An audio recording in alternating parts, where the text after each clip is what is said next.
Headlines प्रायोजक राम बंधू लोणचे. आता प्रत्येक जण जिंकेल.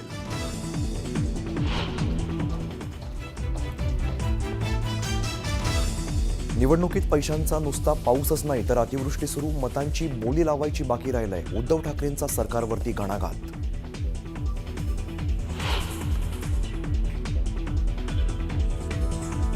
शिवसेना भाजप युती बाळासाहेब आणि वाजपेयींच्या विचारधारेची युती कायम राहील, एकनाथ शिंदेंचा रवींद्र चव्हाणांना टोला.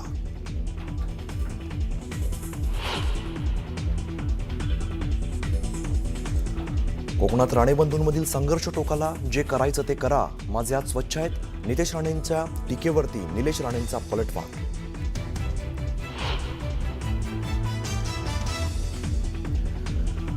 नांदेडमध्ये पाण्यासाठी दिलेले पैसे खाल्ले, गुलाबराव पाटलांचा अशोक चव्हाणांवर हल्लाबोल. तर जलजीवन मिशनचं एकतरी काम नांदेडमध्ये झालंय का, अशोक चव्हाणांचा गुलाबराव पाटलांवरती पलटवार.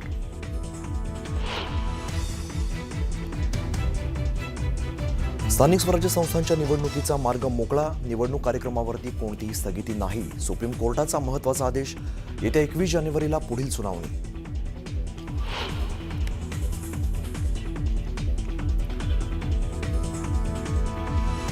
नगरपरिषद नगरपंचायत निवडणुकीच्या प्रचाराची मुदत वाढली.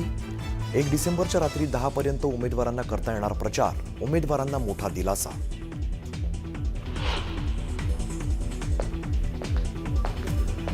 कुंभमेळ्यामुळे नाशिकचं पालकमंत्रीपद अडवलंय का, हा तर हिंदुत्वाच्या नावावरती चाललेला भ्रष्टाचार.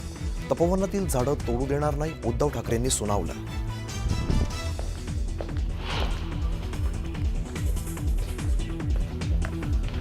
एमएमसी झोनचा प्रवक्ता आनंदसह 11 माओवाद्यांचं दरेकसा पोलीस ठाण्यामध्ये आत्मसमर्पण केलेल्या माओवाद्यांवरती होतं 2 कोटींचं बक्षीस.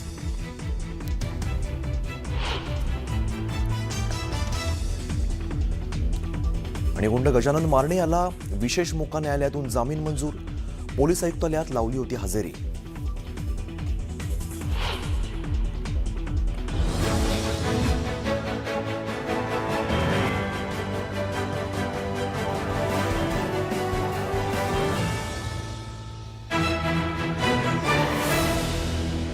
दिवसभराच्या बातम्यांमध्ये सगळ्यांचं स्वागत. नमस्कार, मी अमित गद्रे. पहिली विशेष बातमी आपण बघूया. राज्यामध्ये स्थानिक स्वराज्य संस्थांच्या निवडणुकीमध्ये शिवसेना आणि भाजप आमनेसामने आलेले आहेत. यातून आरोप प्रत्यारोपांच्या फैरी झडत आहेत. आणि अशामध्येच 2 डिसेंबरपर्यंत युती टिकवायची असं वक्तव्य भाजपाचे प्रदेशाध्यक्ष रवींद्र चव्हाणांनी केलंय. त्यामुळे महायुतीचं नेमकं काय होणार, अशा चर्चा सध्या सुरू झाल्यात. 2 डिसेंबरला युतीचं काय होणार? 2 तारखेपर्यंत मला युती टिकवायची आहे. 2 तारखेपर्यंत मला युती टिकवायची आहे. भाजप सेना युतीची डेडलाईन संपणार.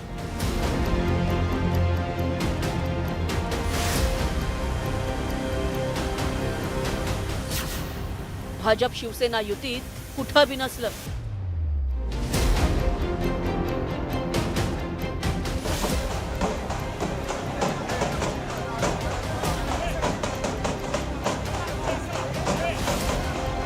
राज्यात स्थानिक स्वराज्य संस्थांच्या निवडणुकीत महायुतीतील मित्रपक्ष असलेल्या शिवसेना आणि भाजपमध्येच कुरघोडीचं राजकारण रंगलंय. मालवणमध्ये तर शिवसेना आमदार निलेश राणेंनी भाजपच्या कार्यकर्त्यांच्या घरी स्टिंग ऑपरेशन करत पैशाच्या बॅगेचा प्रकारच समोर आणला. तर राज्यात अनेक ठिकाणी शिवसेना आणि भाजपचे कार्यकर्ते आमने सामने आले. शिवसेना आणि भाजपमधील ताणलेल्या संबंधांच्या पार्श्वभूमीवर भाजपचे प्रदेशाध्यक्ष रवींद्र चव्हाण यांनी शिवसेनेसोबतच्या युतीबाबत मोठं विधान केलं. तुमचा भाऊ मालवणमध्ये लक्ष ठेवून हे सगळ्या रिपोर्टिंग करतोय असं निलेश राणे म्हणतायत. चव्हाण साहेब, एक मिनिट थांबा जरा, 1 मिनिट. 2 तारखेपर्यंत मला युती टिकवायची आहे. 2 तारखेपर्यंत मला युती टिकवायची आहे. रवींद्र चव्हाणांच्या या विधानाबाबत शिवसेनेचे खासदार श्रीकांत शिंदे यांनी दिलेल्या प्रतिक्रियेचीही चर्चा आहे. माहिती नाही ते काय बोलून आले रवींद्रच्या. मग त्यांना विचारा, त्यांना पुढे पण टिकवायचे का. येत्या 2 डिसेंबरला म्हणजेच नगर परिषद निवडणुकीच्या निकालापूर्वी भाजप सेनेच्या युतीची डेडलाईन संपणार तर नाही ना, अशी चर्चा आता रंगली आहे. म्हणजे जिथं आता समजा महायुती म्हणून आम्ही लढतोय महाराष्ट्रामध्ये, तिथे याचा परिणाम होणार नाही या वक्तव्याचा, की बाबा ठीक आहे हे 2 तारखेपर्यंत युती आहे म्हणतात. कोण? भारतीय जनता पक्षाचे माननीय प्रदेशाध्यक्ष. त्यामुळं माझं व्यक्तिगत मत म्हणाल तर निवडणुका चालू असताना, अंतिम टप्प्यात असताना युतीमधल्या जबाबदार पक्षांच्या प्रमुख नेत्यांकडनं अशा प्रकारचं वक्तव्य जर आलं तर निश्चितच मतदारांच्या मध्ये, जनतेमध्ये, लोकांच्या मध्ये एक संभ्रम निर्माण होतो. साहेब, ते त्यांना जाऊन विचारलं पाहिजे. मी तर नाही म्हटलं.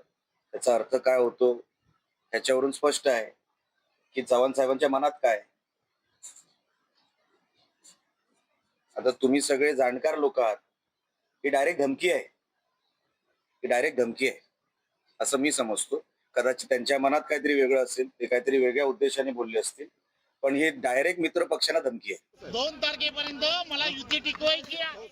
पण हा वाद चिघळल्यानंतर महायुतीत सर्व काही अलबेल नसल्याचं चित्र निर्माण झालंय. त्याचा राजकीय फटका बसण्याची शक्यता लक्षात घेता आता सत्ताधाऱ्यांकडून सारवासारव करण्याचा प्रयत्न केलाय.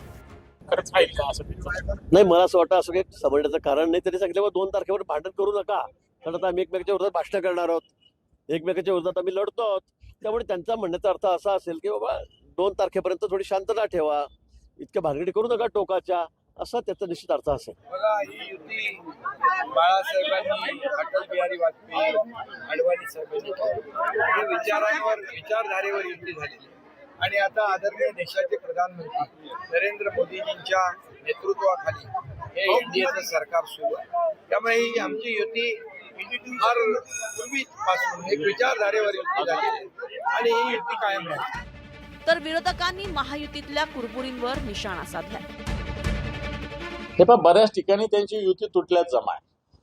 कुठंतरी एखादी सभा जॉईंटली झाली का त्यांची, कुठंतरी एक या टोकाला एक या टोकाला, एकमेकांना तिथले कार्यकर्ते शिवे देतात आणि नेते काय बोलतात, फक्त नाव घ्यायचं बाकी ठेवलं त्यांनी, फडणवीसांनी आणि शिंदे साहेबांनी. बाकी एकमेकांची जी काय कपडे काढायचे त्यांनी काढलेले. 2 दिसंबर तक हमें युति कायम रखनी है, उसके बाद हम जवाब देंगे. क्या मतलब यूज एंड थ्रो? अभी वो थ्रो करेंगे तो कितने दूर तक जाएगा पता नहीं. राज्यात महायुती सरकार असलं तरी नगर परिषद आणि नगर पंचायत निवडणुकीच्या निमित्तानं या सत्तेतील शिवसेना आणि भाजपमध्येच आरोप प्रत्यारोपांच्या फैरी झडतायत. आता मतभेदांची ही दरी कमी होतीये की आणखी रुंदावते हे येत्या काही दिवसातच स्पष्ट होणार आहे. 2 तारखेपर्यंत मला युती टिकवायची आहे. 2 तारखेपर्यंत मला युती टिकवायची आहे. नरेश गोबाटेसह bureau report, news 18 Lokmat. Nilesh राणेंच्या मालवणमधील स्टिंग ऑपरेशननंतर राज्याचं राजकीय वातावरण चांगलंच तापल्याचं दिसून येत आहे. निलेश राणेंच्या आरोपांवरती भाजपाकडून सुद्धा प्रत्युत्तर देण्यात आलं आहे. मंत्री आणि भाजप नेते नितेश राणे यांनी देखील निलेश राणेंच्या दाढीवरती भाष्य करत हमाम में सब नंगे होते असा टोला लगावलाय. त्यावरती आता निलेश राणेंनी सुद्धा प्रत्युत्तर दिलंय. मुळात चूक कळली नाहीये म्हणून उगाच भारतीय जनता पक्ष असं बोलून आमच्या पक्षाची बदनामी कोणी करू नये. जो नियम आम्हाला लागतो तो नियम उद्या सगळ्यांना लागणार, हे वाक्य सगळ्यांनी नोंद करून ठेवावं. हमाम में सब नंगे होते म्हणून निवडणूक आयोग, पोलीस खातं सखोल चौकशी, निपक्ष चौकशी करेल. तुमच्याकडे सगळं काय आहे ना, तुम्ही विचारताय का ही धमकी का? करून टाका जे करायचंय ते. आणि भिजलेला माणूस हा कोणाला घाबरत नसतो, पावसाला घाबरत नसतो. जर मला हे सगळं करायचंय तर मला खात्री आहे की माझ्या बरोबर काय काय होणार आहे ते. म्हणून मला किती जरी काही तुम्ही स्टेटमेंट उलटे सुलटे देऊन माझ्यावर किती आरोप करायचा प्रयत्न केला, माझे हात स्वच्छ आहे. तुमचे हात स्वच्छ व्हावे ह्यासाठी हा निलेश राणेचा प्रयत्न आहे. दरम्यान शिवसेना नेते आणि आमदार निलेश राणेंनी आपला आक्रमक पवित्रा कायम ठेवला आहे. चव्हाण साहेबांच्या जवळ जेवढे आहेत त्यांनी बुकिंग करून ठेवली आहे गाडीची, घरांची. सोनं किती घ्यायचं, फिरायला कुठे जायचं, मग ते फ्लाईट मध्ये परदेशात कुठल्या कुठल्या देशात आपण जाऊ शकतो, ते आपले बँक बॅलन्स जमवत आहेत, आपलं कपाट भरत आहेत. हे पैसे जे काय त्यांना वाटतायत ना, त्यांना असं वाटतंय की हे पैसे खाली चाललेत. 60% पण खाली गेलेले नाहीत. हे सगळे गडगंज होणार, काही ठराविकच 10-15 जण. आणि मग उद्या यांच्या घरात मर्सिडीज येणार, तर तुम्ही आश्चर्य वाटून घेऊ नका. अंबरनाथ बदलापूर नगर परिषद निवडणुकीच्या प्रचाराची जोरदार रणधुमाळी सुरू झालेली आहे. यामध्ये पुन्हा एकदा गणेश नाईक आणि एकनाथ शिंदेमधील वाद उफाळून आलाय. प्रवासात कोणी सोबत आलं तर त्याला सोबत घेऊ, गाडीत अडचण झाली तरी अडचण सहन करू, परंतु कोणी बाप होण्याचा प्रयत्न करत असेल तर त्याला बाप दाखवू, असा इशारा राज्याचे वनमंत्री गणेश नाईक यांनी नाव न घेता शिवसेनेला दिलाय. पालिका भाजपच्या येणार, बदलापूर पण भाजपचे येणार ना, अंबरनाथ पण भाजपचे येणार. आता तुम्ही असं राहिलं शिल्लक काय, सगळंच भाजपचं येणार. कोणी जर आम्हाला जर प्रेमानं समजून सांगितलं तर आम्ही प्रवासाला ते बरोबर घेऊ. बसताना म्हणजे गाडीमध्ये अडचण झाली तरी आम्ही अडचण सहन करू, परंतु जर कोणी बाप व्हायचा प्रयत्न केला तर त्याला त्याचा बाप. दरम्यान राजू वाघमारेंनी गणेश नाईकांना प्रत्युत्तर दिलंय. त्याच्यामुळे आम्हाला बसमध्ये घ्या आम्ही बोलत नाही, तुम्हीच बसा, पण तुम्हाला उतरवण्याचं काम जे आहे ते आमच्या लाडक्या बहिणी पालघर जिल्ह्यात करणार आहेत, याच्यात वाद नाही. त्याच्यामुळे कोणी कोणाचा बाप काढू नये. लाडक्या बहिणी तुम्हाला तुमचा रस्ता दाखवतील, जो याच्या अगोदर एका लाडक्या बहिणीने दाखवला होता. राज्यात स्थानिक स्वराज्य संस्थांच्या निवडणुकांचं रणांगण तापलं असतानाच एकमेकांवरती आरोप प्रत्यारोप करताना नेत्यांच्या जिभेवरील ताबा सुटत असल्याचं दिसतंय. नागपूरच्या कळमेश्वर नगर परिषद निवडणुकीच्या प्रचारादरम्यान भाजपचे आमदार आशिष देशमुख यांनी विरोधकांना थेट कापून काढण्याची भाषा वापरल्यामुळे एकच खळबळ उडाली. दरम्यान देशमुखांच्या या वक्तव्यावरून विरोधकांनी भाजपावरती जोरदार हल्लाबोल केलाय. बघूया. गृहमंत्री मुख्यमंत्री नागपुरातले आहे, जास्ती वळवळ केली हळकूट टाकू तुले अर्धा, हळकूट टाकू तुले अर्धा. ऐकलं आशिष देशमुख काय बोलतायत? सर्जाला सांगून द्या, मला फलकून टाकील सर्जा तुले अर्धा. हे देवेंद्र फडणवीस साहेबांचं सरकार आहे. गृहमंत्री मुख्यमंत्री नागपुरातले आहे, जास्ती वळवळ केली हळकूट टाकू तुले अर्धा. सत्ताधारी भाजपचे आमदार असलेल्या आशिष देशमुख यांनी विरोधकांना चक्क कापून काढण्याची धमकी दिली आहे, तीही भरसभेत. प्रदेशाध्यक्ष चंद्रशेखर बावनकुळे यांच्या उपस्थितीत नागपूरच्या कळमेश्वर नगर परिषद निवडणुकीच्या प्रचारादरम्यान त्यांनी हे वक्तव्य केले. त्यांचा हा व्हिडिओ सोशल मीडियावर जोरदार व्हायरल होतोय. गृहमंत्री मुख्यमंत्री नागपुरातले आहे, जास्ती वळवळ केली हळकूट टाकू तुले अर्धा.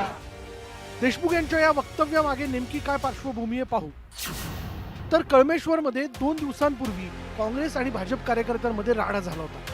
काँग्रेस कार्यकर्त्यांनी भाजपच्या एका कार्यकर्त्याला मारहाण केल्याचा आरोप आहे, ज्यामध्ये स्थानिक काँग्रेस उमेदवाराच्या पतीचं नाव समोर आलं होतं. या घटनेचा संदर्भ देत आशिष देशमुख यांनी आपल्या भाषणात अत्यंत आक्रमक पवित्रा घेतला होता.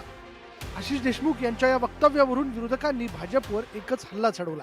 रोहित पवार यांनी सोशल मीडियावर पोस्ट करत मुख्यमंत्र्यांनी आमदारांना विरोधकांचं एन्काउंटर करण्याची परवानगी दिली का असा सवाल केला.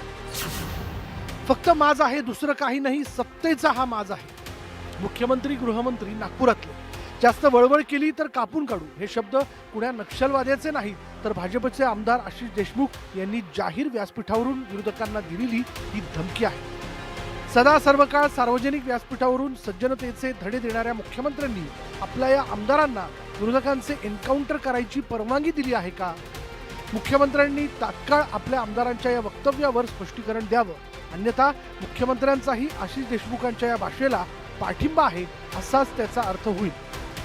फडणवीस रोज कायद्याचं राज्य येईल म्हणतात, कायदा कोणाला हातात घेऊ दिला जाणार नाही असं म्हणतात, आणि तुमचेच बगल बच्चे कापून काढून फडकून काढून गप्पा करतात. तसे ते तोंडात भरलेले, त्यांच्यात तेवढा दम नाहीये. पण अशा पद्धतीनं तुमचे आमदार धमक्या देतात. जर दुसऱ्यांनी असं कापून काढ